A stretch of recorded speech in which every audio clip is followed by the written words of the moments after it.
Hello, viewers. My name is Oliver, and before I tell you who I am today, I need to tell you who I used to be. Because the man you see sitting in front of this camera didn't start strong, didn't start confident, didn't start successful. I started from a place most people wouldn't choose, a place of pain, loss, fear, and uncertainty. But I'm here today because I believe that every scar can become a story, and every story can become someone else's hope. I was born into a home that wasn't easy, a home with noise, arguments, and instability. My father walked out when I was 6 years old. I can still remember the moment he turned his back, the sound of the door closing, and the silence that followed. It was the kind of silence that sinks into a child's mind and stays there for years. At that age, I didn't understand anything except that something important was broken, and I wasn't sure if it could ever be fixed. That left me with my mother, a woman who carried the weight of the world quietly. She didn't complain, she didn't rest, she just worked. She worked before the sun rose and long after it disappeared. She cleaned offices when others slept, sold pastries in the afternoons, and sewed clothes at night. I grew up watching her hands tremble from exhaustion. Those hands taught me something I didn't understand at the time. Strength isn't shouting. Strength is surviving. Growing up, money was always short, and responsibilities were always heavy. I started delivering newspapers at 10 years old just to help keep the lights on. At an age where most kids were playing with toys, I was learning how to stretch a few dollars for groceries. Life made me grow up fast, too fast. There were days when I wanted to be a normal kid, to just breathe, but life kept reminding me that survival doesn't wait for childhood to end. And then, when I was 12, life delivered its hardest blow. My mother got sick, really sick. I watched her go from strong to fragile, from unstoppable to barely standing. Hospitals became familiar, medicines became our priority, money became a constant fear. I learned to cook, to manage bills, to take care of her, not because I was ready, but because I had no choice. At 16, I lost her, and losing her meant losing everything. It felt like the world had taken the last piece of home I had.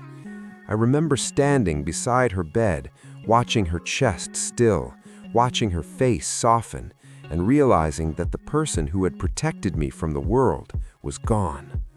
That night, I cried harder than I ever had, not just because I lost her, but because I didn't know who I was without her.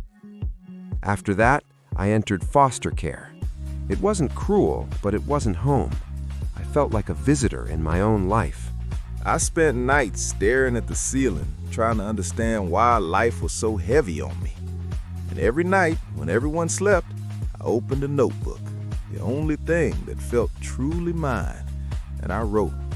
I wrote about pain, about strength, about dreams I didn't yet believe in. That notebook kept me alive. At 18, I graduated high school. No party, no celebration, just a simple handshake and a long walk home. The very next day, I moved into a tiny apartment.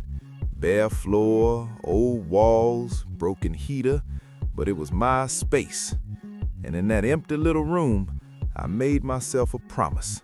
I would build a life my mother would be proud of. I worked 3 jobs: mechanic during the day, security guard at night, delivery guy on weekends.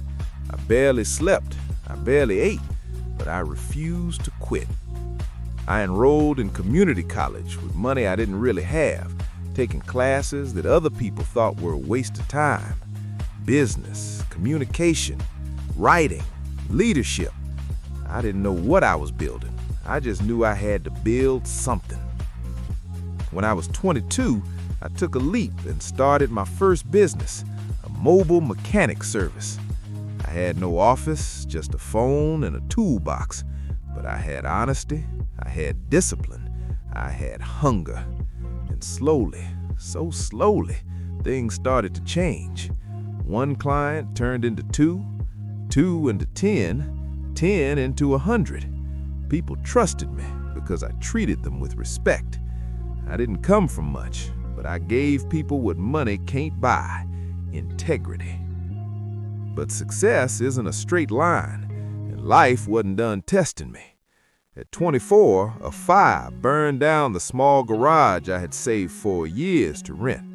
I lost everything in one night: my tools, my equipment, my savings, my progress. I remember standing outside that burning building, smoke rising into the night sky, and feeling like life was laughing at me.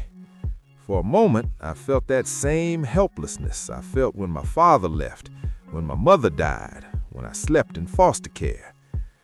I almost gave up, but then I thought of my mother's hands. I thought of all the nights she stayed awake so I could sleep. I thought of the sacrifices she made so I could survive. I couldn't let her down, not like this. So I rebuilt everything, slowly, painfully. I borrowed tools, took loans, worked harder than ever. I rebuilt my business brick by brick, client by client, and eventually I rose. My business became one of the most trusted in the area. I hired employees. I trained young men and women who had lost their way. I gave jobs to people who were like me, overlooked, underestimated, abandoned. By 30, I bought my first home. It wasn't luxury, but it was warm. It was peaceful. It felt like something my mother would smile at. By 32, I launched an online platform teaching life skills, budgeting, communication, emotional strength, job training. It grew faster than I expected. Thousands of people resonated with my story. By 35, I became a motivational speaker, not because I had all the answers, but because I had lived through the questions. I spoke in schools, companies, events. I saw kids crying because they felt heard for the first time. I saw adults realizing they still had time to change their lives. And every time I walked onto a stage, I remembered the boy who sat alone in foster care, thinking no one would ever listen to him. By 40, I wrote a book, Forged in Fire, a title that reflected my life perfectly. That book became a mirror for people who had been through hell, and for the first time in my life, I felt seen. Today, as I sit in front of this camera, I am not here as a perfect man. I am here as a transformed man, a man who was built by pain, strengthened by struggle, and shaped by loss. A man who learned that life will break you, but it will also rebuild you if you keep standing. This channel, this journey, this new chapter is not about fame, followers, or popularity. It is about purpose.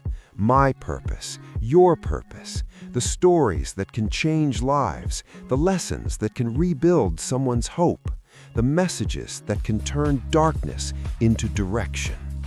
My name is Oliver. I am not a hero. I am not a genius. I am not extraordinary. I am simply someone who refused to give up. If you are struggling, if you are hurting, if you feel lost, broken, or forgotten, I made this channel for you. This is our space, our community, our story. Welcome to my channel. Welcome to my life. Welcome to the journey of becoming who you were meant to be. Let's begin.